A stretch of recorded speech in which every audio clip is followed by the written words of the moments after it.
Bienvenue, mesdames et messieurs, dans l'invité du jour. Le Togo, ce pays de l'Afrique de l'Ouest avec 8 millions d'habitants, va tenir le 30 juin prochain ses premières élections locales depuis 32 ans. Des élections locales auxquelles accepte de participer la frange de l'opposition qui avait boycotté les législatives de décembre 2018. Quels enjeux?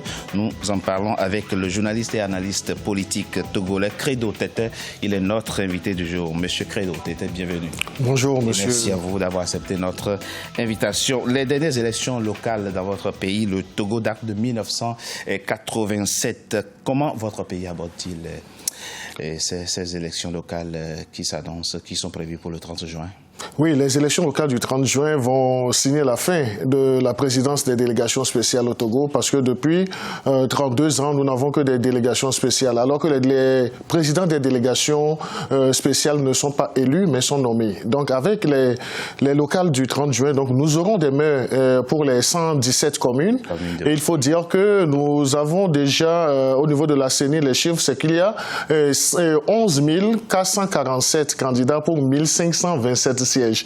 Donc, c'est dire que l'engouement est au top. Et la particularité aussi, c'est que la frange de l'opposition, celle radicale qui avait boycotté les dernières législatives, a accepté. Celle qui s'était constituée en coalition. Oui, la coalition la des C14. Oui, la C14 qui n'existe plus aujourd'hui parce qu'elle a été diminuée. Et la preuve, il y a l'Alliance nationale pour le changement de M. Jean-Pierre Fabre qui y va en tant qu'entité politique. Donc, c'est dire qu'ils s'y retrouvent tous dans le jeu électoral pour les locales. Mais je crois que s'ils sont arrivés à cette option, c'est qu'ils ont appris des erreurs du passé parce que ne pas s'inscrire dans la logique des élections, c'est comme si on méconnaît l'expression même de la démocratie à la base. Vous pensez que la frange de l'opposition qui avait boycotté les législatives de décembre 2018 a maintenant compris que ce fut une erreur? Vous pensez que c'est parce qu'elle a compris que c'est une erreur, c'est pour ça qu'elle accepte de participer? Je le pense, je l'affirme, parce que si vous abordez même les leaders de cette coalition, ils ont reconnu avoir fauté en ne participant pas à ces élections du 20 décembre dernier. Et pas plus tard que quelques jours, la coordonnatrice de cette coalition, en la personne de Madame Adjamagbo, la secrétaire de la CDPA, a même présenté des excuses non seulement à ses pairs de l'opposition pour dire l'échec qu'ils ont eu au sein de la coalition, c'est un échec collectif et qu'ils n'entendent plus répéter les mêmes erreurs. Ces élections locales interviennent quelques semaines après l'adoption par l'Assemblée nationale de votre pays, une nouvelle constitution, une constitution présentée par le pouvoir comme un instrument de modernisation des institutions et de la vie politique de votre pays. C'est aussi votre analyse? Oui, mais je voudrais faire un point de bémol pour dire que les réformes constitutionnelles que nous avons eues le 8 mai dernier ne vont pas conditionner l'organisation des élections locales. Les réformes concernent les présidentielles, donc les présidentielles de 2020 à venir.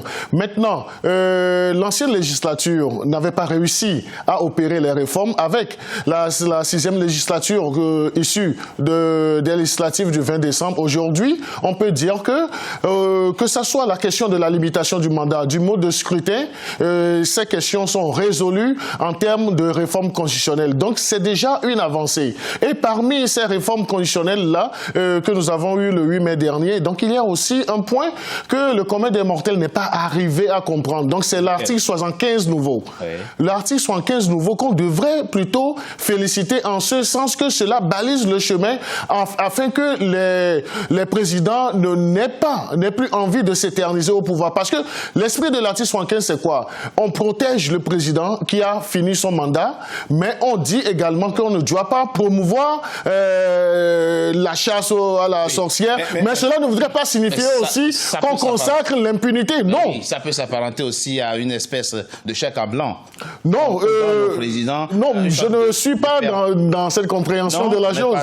Je ne suis pas dans cette compréhension de la chose. Moi, je félicite plutôt l'article 75. Si c'est que nous avons l'esprit même de cet article 75 dans nos constitutions africaines, ça peut faciliter l'alternance. Parce que, vous savez, lorsque vous êtes au pouvoir et la classe politique d'en face vous envoie toujours des messages comme quoi, au soir de la fin de votre mandat, vous aurez des difficultés. Donc, si je suis à leur place, je ne ferai pas de cadeau. Si vous gouverné et vous n'avez rien à vous reprocher, la question ne se pose pas. Mais passons. Monsieur Tété, ces 13 et 14 juin se tient dans votre pays, le Togo, un forum, le forum Union européenne-Togo.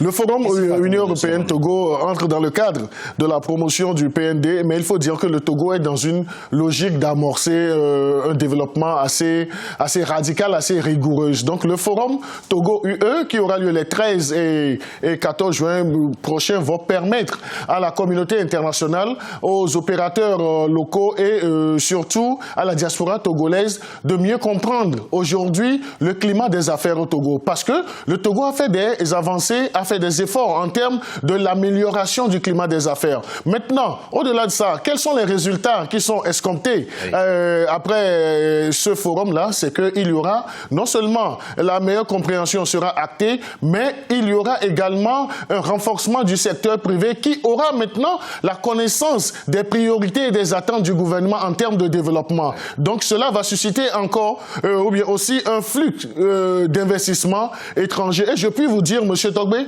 qu'au jour d'aujourd'hui, le bilan qu'on a fait, il y a eu, dans l'appel à sollicitation de projets à soumettre aux opérateurs européens, on a enregistré au sein du comité d'organisation plus de 400 dossiers, plus de 400 projets, mais qui prennent en compte tous les 3 axes du plan national de développement 2018-2022. Et parmi ces 400, donc on a, au sein de ce comité, ils ont retenu 97 qui seront vendus à ces investisseurs étrangers. Et là aussi, le point qui est un point fort, c'est qu'il y a déjà près de 300 sociétés européennes qui se sont inscrites pour dire nous serons à Lomé parce que le Togo aujourd'hui est porteur. Ça dénote quoi? Ça démontre la pertinence de la qualité de ces projets? La pertinence, la qualité et surtout l'ambition. Et surtout l'ambition.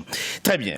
Credo Tété, vous êtes journaliste, consultant en communication, vous êtes aussi analyste politique. De cette manière, comment recevoir un journaliste sans lui demander l'état de la liberté de presse au Togo? L'état de la liberté de presse au Togo, nous pouvons nous en réjouir parce qu'il y a des efforts qui sont faits. Je prends à témoin le dernier classement de Reporters sans frontières, le Togo a gagné 10 points. Maintenant, au niveau local, qu'est-ce qu'on peut dire? Les journalistes font assez d'efforts pour honorer leur profession, mais à côté, il faut dire, respect de la déontologie. En termes de respect de l'éthique et de la déontologie et puis des pratiques professionnelles, il y a des efforts, mais il faut dire également que le journaliste togolais n'arrive pas encore à vivre de son métier. Monsieur Tété, y a-t-il des prisonniers politiques dans votre pays? Des prisonniers politiques, je ne sais pas si on doit parler d'abus de langage en termes de prisonniers politiques, mais je sais que dans tout pays, il y a des prisonniers. Merci. Merci à vous. Credo Tété, je rappelle, vous êtes journaliste, analyste politique, consultant média. Merci à vous d'avoir été notre invité du jour. Mesdames et messieurs, c'était l'invité du jour. Merci d'avoir été à notre compagnie. À très bientôt pour un nouveau numéro de l'invité du jour.